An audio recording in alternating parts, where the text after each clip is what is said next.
சொல்ற மாதிரி சுந்தரி அண்ணியை நிக்க வச்சு ஜெயிக்க வச்சோம்னா அது ஒரு புதுமை தானே.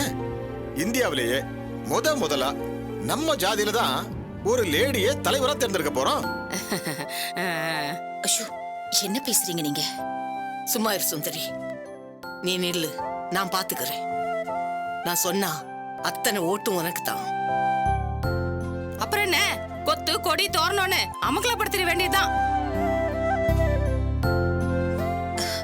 நீங்க கொஞ்சம் சும்மா இருங்க சம்பந்தி. இத பாருங்க, எந்த சூழ்நிலையிலையும் நானும் என் குடும்பத்துல இருக்கிறவங்களோ இதுக்கு வர மாட்டோம். இதுக்கு தகுதி இருக்கிற ஆளுங்க நிறைய பேர் இருக்காங்க. தயவு செஞ்சு இது விஷயமா எதுவும் பேசாதீங்க. எங்க பிரச்சனையை சமாளிக்கிறதுக்கு எங்களால முடியல. எங்களை விட்டுருங்க. சரி அண்ணே, விடுங்க. இந்த தடவை தோரா அண்ணன் ஜெயிக்க மாட்டாரு. அதுக்கு என்னெல்லாம் பண்ணணுமோ அதையெல்லாம் நான் பண்றேன். சரி, வரேன் அண்ணே. வரேன் பெரியம்மா. சரி.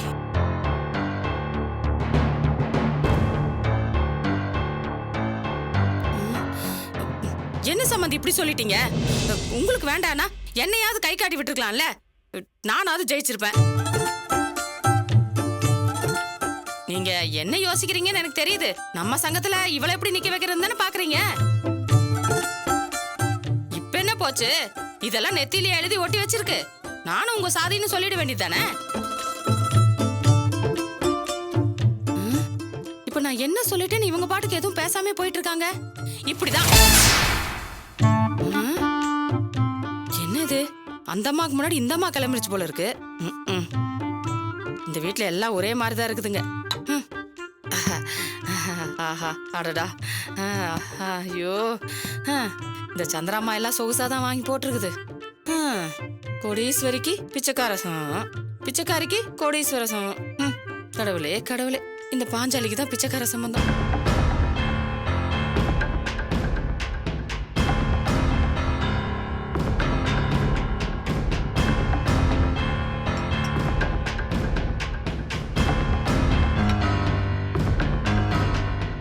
நீங்க சொல்றத வச்சு பார்க்கும்போது மியூச்சுவல் கன்சென்ட் போட்டு ஈஸியா வாங்கி கொடுத்துடலாம். குழந்தையை பொறுத்த வரைக்கும் தான் சிக்கலே இருக்கு. உங்க மருமக குழந்தைய பெத்து உங்க கையில கொடுத்துட்டு போறதுக்கு வாய்ப்பே இல்லை. என்ன சொல்றீங்க? குழந்தைய பெத்துட்ட, இதுக்கு மேல உங்க பொறுப்பு, இந்தாங்க வச்சுக்கங்கன்னு சொல்றதுக்கு அவங்க ஒண்ணும் வாடகை தாய் இல்லையே. நம்ம ஊர்ல அம்மா சென்டிமெண்ட்டும் குழந்தை சென்டிமெண்ட்டும் இருந்துகிட்டு தானே இருக்கு. இப்ப வேணான்னு சொல்றவங்க கூட குழந்தை பிறந்த உடனே அப்படியே உல்டாவா மாறிடுவாங்க.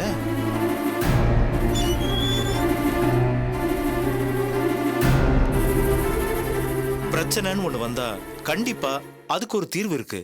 அதனால நீங்க பயப்பட வேண்டாம்.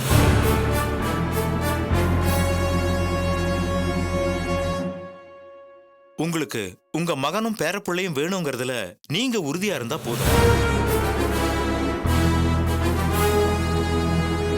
உங்க மருமகளுக்கு டைவர்ஸ் கொடுத்துட்டு உங்க பேரப்பிள்ளைய என்னால உங்ககிட்ட கொண்டு வர முடியும்.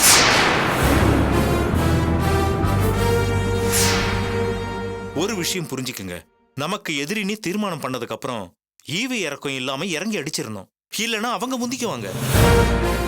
நமக்கு எதுக்கு அதெல்லாம்? சட்டப்படி நம்ம செய்ய வேண்டியதை செய்வோம். சரியா போச்சு. எதிரி என்ன ஆயுதம் வச்சிருக்கான்னு பார்த்துட்டு அதுக்கு தகுந்த மாதிரி சண்டை போடணும். அவங்க பீரங்கி எடுத்துட்டு வரும்போது நீங்க சிலம்பாட்டத்துல பிஸ்தான்னு போய் நிக்க கூடாது. உங்க மருமக மேல கேஸ் போடுறதுன்னு முடிவாயிருச்சுல, அப்புறம் என்ன ப்ராப்பரா பண்ணிடுவோம். அதைத்தானே நானும் சொல்றேன். ப்ராப்பர்னா அந்த அர்த்தம் இல்ல.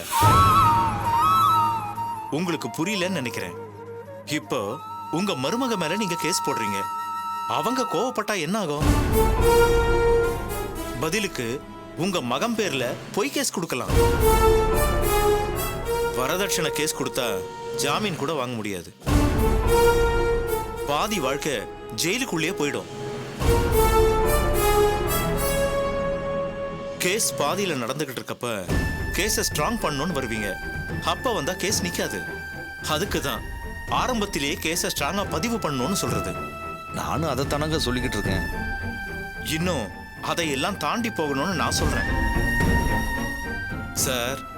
இங்க இருக்கிற எல்லா சட்டமும் பொம்பளைங்களுக்கு தான் சாதகமா இருக்கு. உங்களுக்கு உங்க பையன் பேர குழந்தை 2 பேரும் சேஃபா வந்து சேரணும்னா சின்னதா அவர் போய் சொல்லணும். ரொம்ப சிம்பிள் சார். என் பையன் ஃபாரின் போயிட்டான். அந்த நேரத்துல என் மருமக நடத்த சரியில்லைன்னு சொன்ன போதும். இவ்வளவு போதும் சார். மத்ததெல்லாம் நான் பாத்துக்கிறேன்.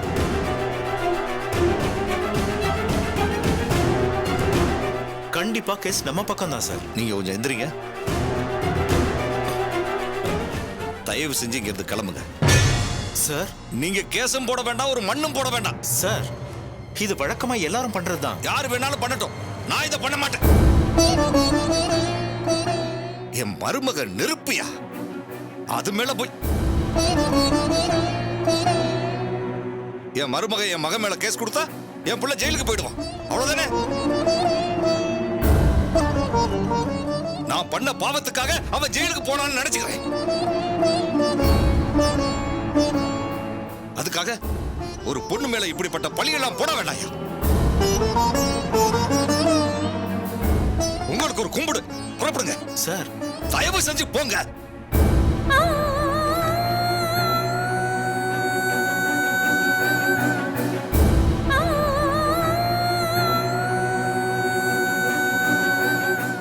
என்னங்க என்ன நடக்குதுங்க? என்னங்க பேசாம இருக்கீங்க? இப்ப நீங்க பேசுனது எல்லாத்தையும் நான் கேட்டுட்டு தான் இருந்தேன். என்ன பண்ண சொல்றீங்க? நானும் எவ்வளவோ போராடி பார்த்துட்டேன். ஒவ்வொரு தடவையும் உங்ககிட்ட வந்து எப்படியாவது அவளை சேர்த்து வைங்கன்னு கெஞ்சிரும். இந்த தடவை எல்லாமே கொஞ்சம் கைமீறி போயிடுச்சு. கோயில வச்சு நித்தியா அவங்கள அவமானப்படுத்திடுச்சு. இதுக்கு மேல எங்க சார்பா அங்கே போய் நிக்க யாருங்க இருக்கா? அதுக்காக இந்த முடிவுக்கு போய் நிக்கிறதா? நான் சாகுற வரைக்கும் என் பொண்ணு நித்யாவுக்காக எதை வேணாலும் செய்வேன். எத்தனை அவமானத்தை வேணாலும் தாங்கிப்பேன். தயவு செஞ்சு இப்படி ஒரு முடிவை இன்னொரு தடவை எடுத்துறாதீங்க. என்னம்மா நீங்க? நான் அந்த மாதிரி கேவலமான கல்லஞ்சி படைச்சவனா தான் இருந்தேன். ஆனா இப்ப இல்ல. சத்தியமா ஒரு பொண்ணு வாழ்க்கையை வீணாக்கி அதுல என் பையனை வாழ வைக்கணும்னு நான் நினைப்பேன். அப்படிப்பட்ட ஒரு நினைப்பு எனக்கு வராதுமா. நித்யாவுக்கு டைவர்ஸ் சொல்லி முறையா ஒரு வக்கீல் நோட்டீஸ் அனுப்பி வச்சா அதுக்கு பயம் வரும்னு நினைச்சேன். அப்படியாவது என் பையன்கிட்ட ஓடி வந்துடாதான்னு ஒரு நப்பாசை தான். என்னங்க நீங்க தலை அரிக்குதுன்னு கொல்லிக்கட்டை எடுத்து சொரிஞ்சுக்க முடியுமா? அவளை இந்த வீட்டுக்கு கூட்டிட்டு வர்றதுக்கு 100 வழி இருக்கு. அதை என்கிட்ட விட்டுருங்க. நீங்க பாட்டுக்கு நித்யாவை கூட்டு வரதுக்கு இது ஒண்ணுதான் வழி நினைச்சிட்டீங்கல்ல?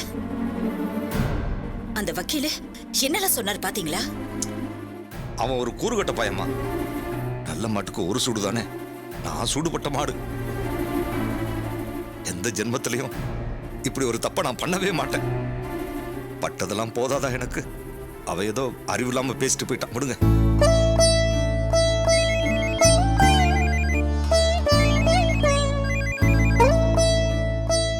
ஹலோ, சொல்லுங்க.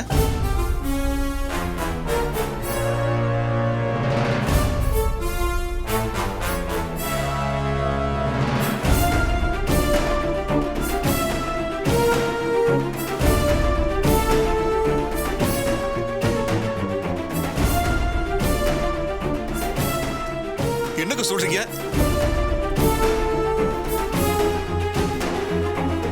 என்னங்க என்னாச்சு?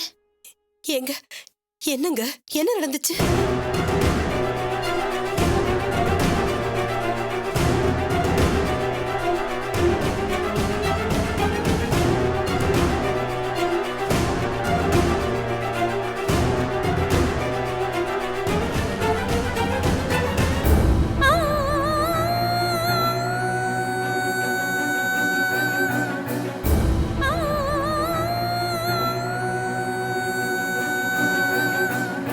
என்னங்க நீங்க சொல்றதெல்லாம் உண்மையா? லேட் பண்ணாதீங்க, சீக்கிரம் வாங்க போலாம். வாங்க போலாம்.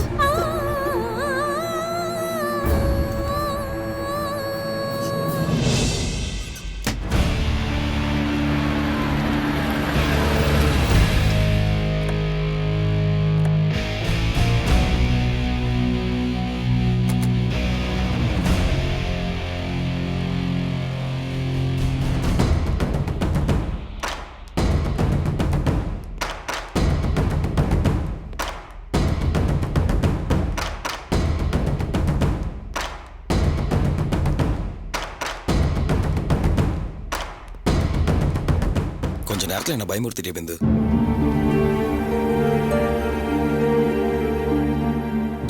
பிந்து, ஏன் அங்கே நின்னுட்ட? என்னாச்சு? திரும்பவும் சொல்றேன், நான் உங்களை பயமுறுத்துறதுக்காக எப்பவும் எதுவும் பண்ண மாட்டேன். நான் உங்க நல்லதுக்காக என்ன வேணாலும் செய்வேன். இந்த செகண்டே இங்க இருந்து என்னை விட்டுட்டு போன்னு சொன்னீங்கன்னா நான் போயிடுவேன். ஆனா அதனால உங்களுக்கு நல்லது நடக்கணும். என்ன பிந்து, நான் அந்த அளவுக்கு பயந்து போயிட்டேன்னு சொல்ல வந்தேன். இப்பவும் சொல்றேன், உண்மையாவே நான் செத்து போயிட்டா கூட உங்களுக்கு எதுவும் நடக்க விட்டுருவேனா? நேத்து கூட நீங்க என்ன சந்தேகப்பட்டு ஒரு வார்த்தை சொன்னதும் இதுக்கு மேல வாழ வேணாம், செத்து போலான்னு மட்டும்தான் தோணுச்சு. ரூம்குள்ள போய் தூக்க மாட்டிக்கலான்னு போனேன். அப்ப திடீர்னு ஒண்ணு தோணுச்சு. இந்த வீடு எடுத்து என்ன தங்க வச்சிருக்கிறது நீங்க தான். நான் செத்து போய் போலீஸ் கேஸ்னு வந்தா அனாவசியமா நீங்க மாட்டிப்பீங்கன்னு நான் பதறி போயிட்டேன். உடனே ஒரு பேப்பர் எடுத்து எனக்கு தாங்க முடியாத வயிற்று வலி, அதனால நான் தற்கொலை பண்ணிக்க போறேன், என் சாவுக்கு யாரும் காரணம் இல்லைன்னு சொல்லி லெட்டர் எழுதி வச்சேன். அதுக்கு தான் அவ்வளோ நேரமாச்சுங்க. நான் இப்பவும் சொல்றேன், நான் செத்தா கூட உங்களுக்கு துரோகம் பண்ண மாட்டேன். இந்த பிந்துவால உங்களுக்கு நல்லது நடக்குமே தவிர கெட்டதுன்னு ஒண்ணு கனவுல கூட நடக்காது. ஆனா நீங்க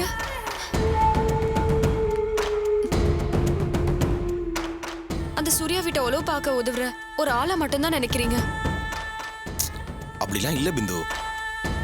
அப்படி இருந்தா கூட நான் கவலைப்பட மாட்டேன்.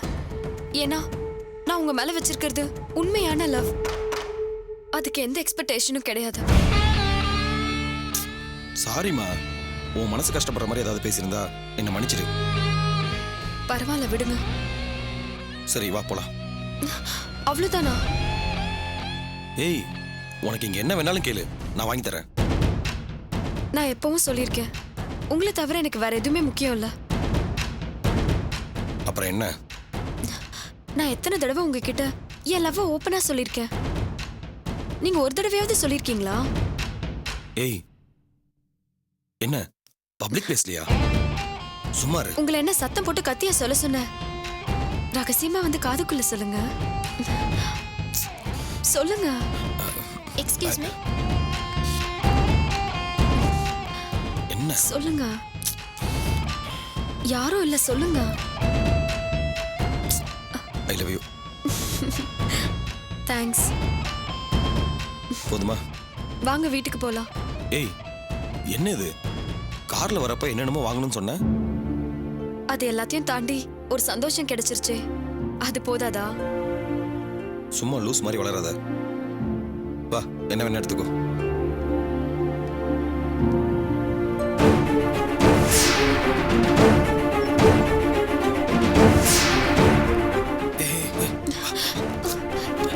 என்னங்க, என்னாச்சு? நீ போய் வண்டியில் உட்காரு.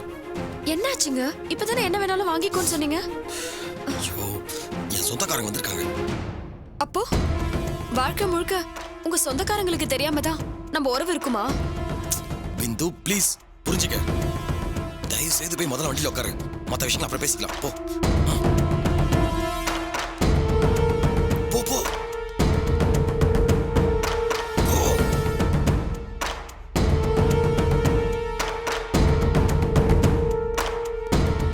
அப்புறம் உன் வீட்டுக்கார ஆரம்பிக்க போறதா சொன்ன கம்பெனி என்னாச்சு ராஜி? இடம் பார்த்து முடிச்சாச்சு, எல்லாம் ஓகே. ஆனா என்னடி ஆச்சு? கம்பெனியை நானும் திவ்யாவும் முதலாளின்னு சொல்லி ரெஜிஸ்டர் பண்றாங்களாம். நல்ல விஷயம் தானே ராஜி. எது? வைஃபுங்க பேரை வச்சு தானே ஆரம்பிக்கிறாங்க.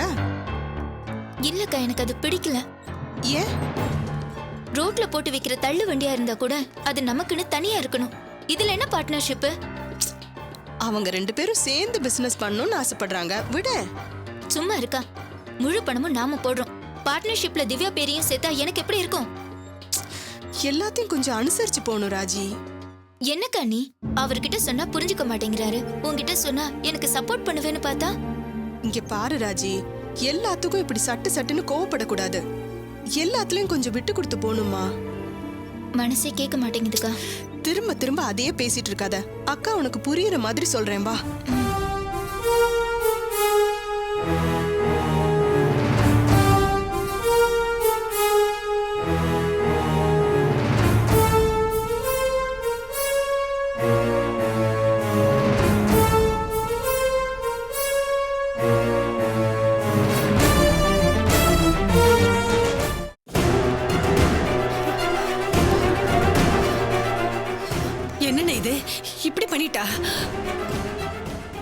போன்ல சொன்னதை கேட்டதும் அப்படியே இதயமே நின்னு போறது மாதிரி ஆயிடுச்சுமா.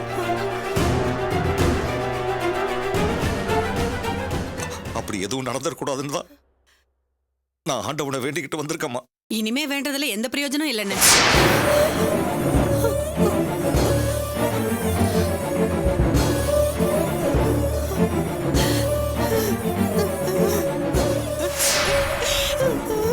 உங்க மருமகளுக்கு அபார்ஷன் நடந்துருச்சு.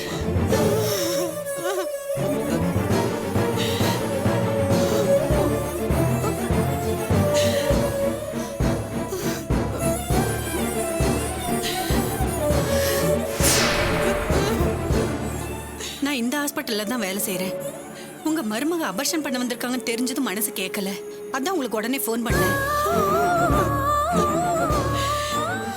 நான் தான் உங்களுக்கு இந்த தகவலை சொன்னேன்னு யாருக்காவது தெரிஞ்சது என் வேலையே போயிடும். இங்க இல்லீகலா அபார்ஷன் பண்றது சாதாரண விஷயம்தான். எனக்கே இது லேட்டா தான் தெரிஞ்சது. முன்னாடியே சொல்லியிருந்தா நீங்க தடுத்திருப்பீங்க. போலீஸ் ஸ்டேஷன்ல எல்லாம் கம்ப்ளைண்ட் பண்ண முடியாது. அவங்களுக்கு கொடுக்க வேண்டியது கொடுத்துதான் அவங்க சப்போர்ட்டோட தான் இந்த அபார்ஷனே பண்றாங்க. மனசு கேட்காம சொல்லிட்டேன். எல்லாம் முடிஞ்சு போச்சு. வந்ததுக்கு உங்க மருமகளை இருந்து பார்த்துட்டு போங்க. நான் வரேன்.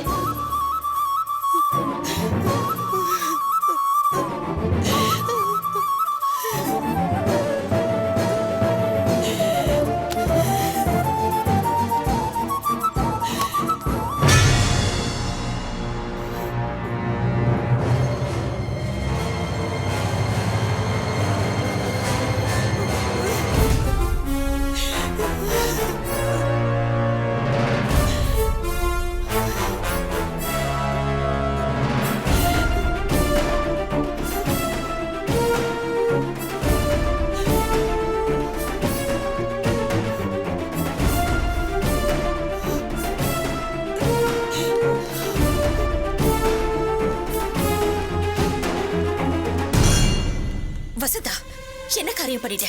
முதல்ல நீ யாரு? எதுக்கு என்கிட்ட வந்து பேசிட்டு இருக்க? இத பாருங்கம்மா, இந்த அராஜக பேச்செல்லாம் வேண்டாம். எதுக்காக என் மருமக வயித்துல இருந்த கருவை கலைச்சிங்க? அதுக்கு பதில சொல்லுங்க. யார கேட்கணும்? வேணா வசந்தா, இப்படி எல்லாம் பேசாத. இது உனக்கு நல்லதுக்கு இல்ல. இது பாரு, இதுக்கு மேல என்கிட்ட பேசுன அப்புறம் நான் மனுஷியாவே இருக்க மாட்டேன். எனக்கு முதல்ல பதில சொல்லுங்க. எதுக்காக கருவை கலைச்சிங்க? அதெல்லாம் சொல்ல முடியாதுங்க. போங்க போங்க. அது என் குடும்ப வாரிசு. அதனால தான் அழிக்கணும்னு முடிவே பண்ணோம்.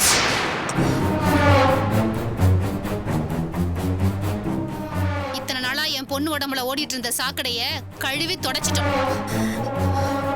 எங்களை என்ன வேணாலும் சொல்லுங்க. ஆனா ஒரு உசுர கொள்ள உங்களுக்கு எப்படி மனசு வந்துச்சு? ஐயே, உங்களுக்கு எல்லாம் ஒரு தடவை சொன்ன அறிவுங்கிறதே கிடையாதா? உங்க மூஞ்செல்லாம் பாக்குறதுக்கு எனக்கு பிடிக்கலங்க. அப்படி ஓரமா போங்க. ஏய், நில்லு. இவ்வளவு பெரிய பாவத்தை பண்ணிட்டு கொஞ்சம் கூட மனசாட்சி இல்லாம பேசுறியே. நீ எல்லாம் ஒரு பொம்பளையா? ஆமா, இப்ப நீ எதுக்கு இதுல தேவையில்லாம ஆஜராகுற? தத்தாரியா தருதலையா இருந்தாலும் பரவாயில்லன்னு அந்த வெட்டி பையன் சோமு கூட உன் பொண்ணு மதி வேணா வாழலாம். அப்படி விதியே நினைச்சிட்டு வாழணும்னு என் பொண்ணுக்கு ஒன்னும் அவசியம் கிடையாது. நடந்த கேவலத்தை என் பொண்ணு மறக்கணும்னு நினைக்கிறா. இப்ப நீங்க எதுக்கு தேவையில்லாம தொல்லை பண்ணிட்டு இருக்கீங்க? அந்த பாபு ஒரு அயோக்கிய, அவன் கூட வாழ பிடிக்கலன்னு என் பொண்ணு நித்யா ஆணித்தரமா சொல்லிட்டா. 25 வருஷமா ஒரு கேவலமான ஆளோட குடுத்தனம் பண்ணிட்டு யார அயோக்கியன்னு சொல்ற? யார பார்த்து கேவலமான ஆளுன்னு சொல்ற? என் புருஷன் மாதிரி ஒரு யோகியரை நீயும் உன் பொண்ணும் தலையில தூக்கி வச்சு கொண்டாட. வசந்தா, சும்மா கத்தாத. இன்னைக்கு என் பொண்ணு இப்படி ஒரு முடிவு எடுத்திருக்கானா அதுக்கு ஓ மகதான் காரணம். மதி பிச்சையா போட்ட வாழ்க்கையை வாழக்கூடாதுன்னு முடிவு எடுத்திருக்கா பாரு. இப்பவாது என் பொண்ணு ரோஷத்தை புரிஞ்சுக்கோங்க. வேணா வசந்தா, நீ பாவத்துக்கு மேல பாவம் பண்ணிட்டே போற. இதுக்கெல்லாம் நீ பதில் சொல்லவே முடியாது. அதை விடுங்கம்மா. அவங்க வேணும்னே தான் திட்டம் போட்டு இதெல்லாம் பண்ணிக்கிட்டு இருக்காங்க. சாக்கடையில கல்லெறிஞ்சா அது நமக்கு தான் அசிங்கம். யாரு சாக்கடை? நாங்க சாக்கடை, நீங்க சந்தனமா? 2 குடும்பத்தை பத்தியும் பேசினா நாரி போயிடும். ஜாக்கிரதை. இத பாருங்க, எங்களை நீங்க அசிங்கப்படுத்தணுங்கிறதுக்காக பிளான் பண்ணி எல்லாத்தையுமே பண்ணிக்கிட்டு இருக்கீங்க. உங்ககிட்ட பேசுறதுக்கு நாங்க தயாரா இல்ல. தெரியுது இல்ல? அப்புறம் ஏன் நினைக்கிறீங்க? போங்க கம்முனு. எங்க மருமக கிட்ட ஏன் எங்க குலவாரிசு அழிச்சேன்னு ஒரு வார்த்தை கேட்டுட்டு போறோம். எது மருமகளா? இன்னொரு தடவை அந்த வார்த்தையை சொன்னீங்க, நாக்கு இழுத்து வச்சு அறுத்துருவேன். ஜாக்கிரதை.